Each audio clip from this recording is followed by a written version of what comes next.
Hello, everyone, and welcome back to English Pod. My name is Marco.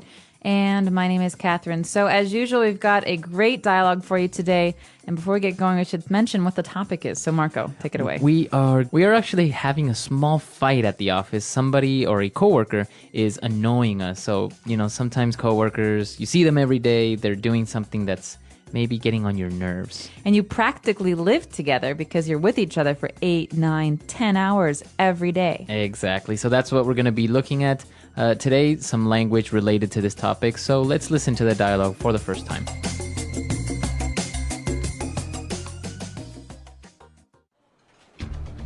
Hey, Mary, can you cut that out?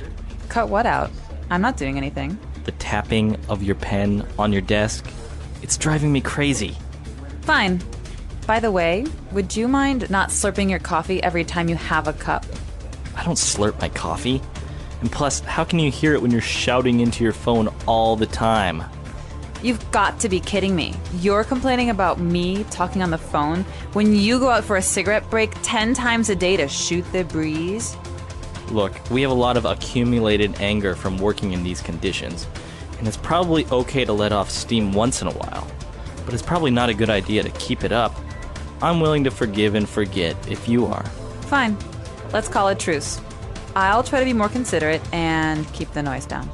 Yeah, I'll try to do the same. So, I was wondering, you want to go out to dinner Friday night?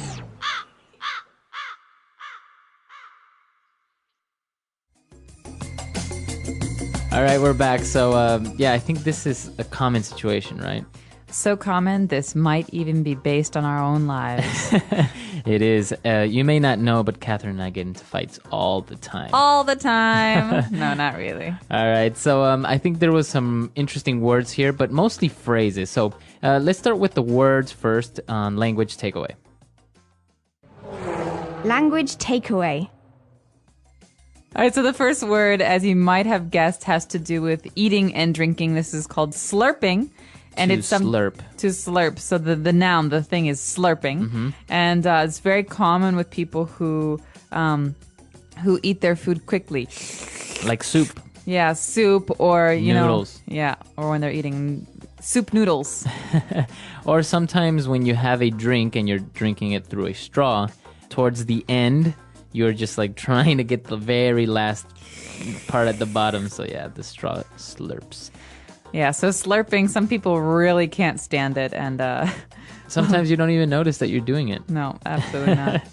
All right, so apart from slurping, what else do we have? We've got a great word here, accumulated. So a lot of accumulated anger. The word is a verb, to accumulate. Mm-hmm. And what does that mean? It means to kind of grow or to become more and more. Okay. All right? So you're like saving it. Or even it's like building up. We say this oftentimes in Chicago where it snows a lot in the winter, that there's a foot of snow accumulated on the ground. That means there's a lot of snow. And every time it snows, it keeps getting bigger. Yeah. All so right. to accumulate. So accumulated anger, your anger is getting bigger and bigger. Right, because you never tell anyone about your anger, so it keeps building and it keeps piling up. All right.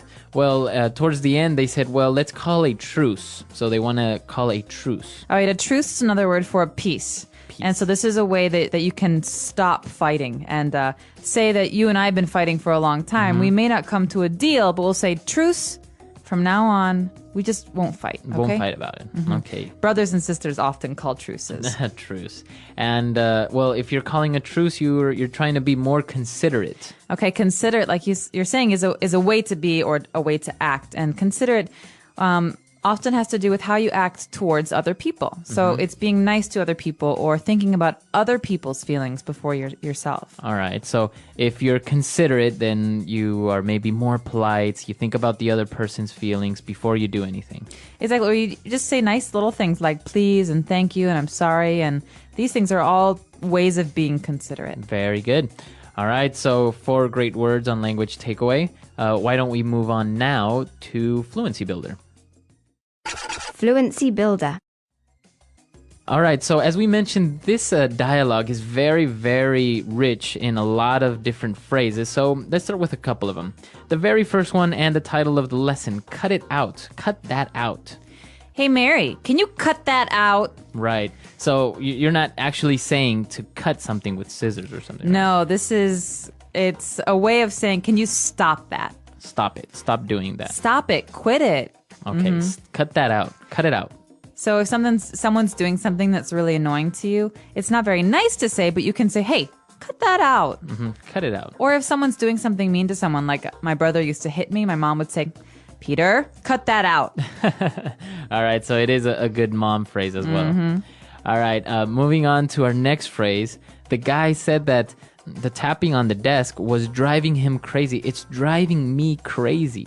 All right, to drive someone crazy means to make someone just feel like they're going nuts, or it makes you kind of angry or frustrated or tense. But it can also be used like in a romantic sense, right? That girl drives me crazy. It means like he can't even think about anything else. All right. So in this case, what drives you crazy? When I'll tell you what drives me crazy. When people clip their fingernails and toenails at the office. Can't believe. Well, it drives me crazy. Like, for example, when somebody or my brother leaves his clothes lying on the floor in the living room, for example. That's annoying too.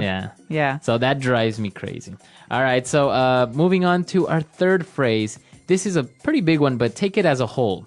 You've got to be kidding me. All right, so this is, as you've said, a fixed phrase. These words usually go together, and it is a perfect example of sarcasm. So it's the way you say it is very important. So I could say, "Oh, you've got to be kidding me." What's a good situation for this? Maybe I get to the airport and I'm running late, and I'm really happy that I get there on time, and then I see the flight is delayed 7 hours. Exactly. You've got to be kidding me. Right. So it's a way of saying I can't believe it, or seriously, this isn't. Yeah. What's happening? Or what bad luck. Right. So it is a sarcastic phrase, but use it as a whole. Usually you don't change the subject. You don't say you've got to be kidding him or no, something. it's always this. You've got to be kidding me. All right. Or you've got to be kidding me. See? Different meanings with different inflections. Different inflection. Very good. What's our next phrase? Our next phrase is a good one because it doesn't mean what it sounds like, okay? So, to shoot the breeze, Okay. all right? Shoot means like you can shoot a gun, and breeze is like the wind. But here, to shoot the breeze is to have a nice little conversation, just to talk about nothing. Okay, so not really do anything, just talk a little bit. Right, so if we think about this in the context of this sentence, it's, you go out for your cigarette break 10 times a day to shoot the breeze. Okay. So this means you go outside, you just talk about nothing and whatever, and it's almost like you're wasting time just talking. Okay, so shooting the breeze. You can say, oh, we were just shooting the breeze. Just have a nice little conversation, nothing important. Okay. And our last phrase for today. Forgive and forget. Let's forgive and forget. Let's forgive and forget. These words again, like the last phrases, go together. Forgive and forget. So I could say this to you, Marco. I say, I know you've been fighting with your brother for 10 years. I say, finally, just forgive and forget. It means just put everything behind you and try and start again. Okay, let it go. Yeah, forgive the person, forget about it, move on. Okay, forgive and forget. Very good. So very interesting phrases. I think they're very useful, and this is very colloquial English, right? Absolutely. This is stuff that you're going to hear all the time, but maybe not all together at the same time. Definitely, though, very helpful for interacting with foreign friends and colleagues. Very good. So let's listen to the dialogue for the last time, and we'll be right back.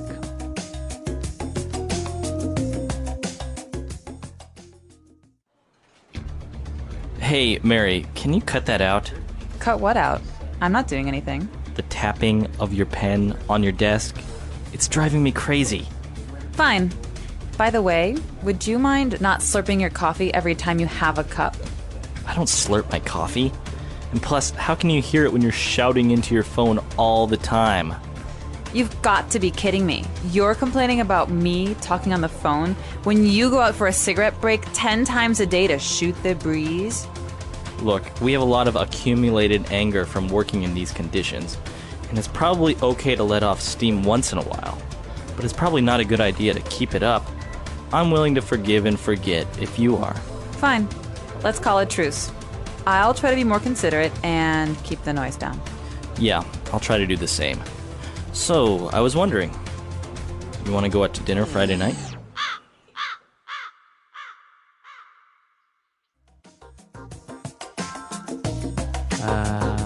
So did you ever see the TV show Full House when you were a kid? I did. It was a popular with the Olsen twins and all those, right? Yeah, and Bob Saget. So there was an uncle on the show, Uncle Joey, and he always used to say, "Cut it out." Yeah, and he that's had right. like hand motions for it. And so cut it out is a way to say kind of stop it, quit it, you're killing me. It's like he was saying too funny. Right. And so whenever I hear this phrase, I always think of that early 90s TV very show. early 90s. Yeah. Well, this whole situation with The Office as well. I think there was a TV show called The Office, right?